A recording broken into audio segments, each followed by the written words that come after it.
तो आज हम आए थे कंप्लेंट पे। ये एक एसी की कंप्लेंट थी जिसमें कस्टमर बोल रहे थे कि हमारा एसी चलते चलते ट्रिप मार जाता है। तो हमने आकर चेक किया और देखा कि उसमें वोल्टेज की दिक्कत थी, लेकिन ये कस्टमर मानने को तैयार नहीं थे।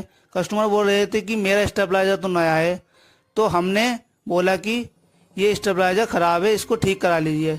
हमने एक 90 वोल्टेज से स्टेबलाइजर लाए और उसमें लगा कर देखा तो एसी हमारा प्रॉपर सही वर्क कर रहा था। हमने 15 से 20 मिनट एसी को चलाकर देखा, एसी अच्छी तरह से कूलिंग कर रहा था।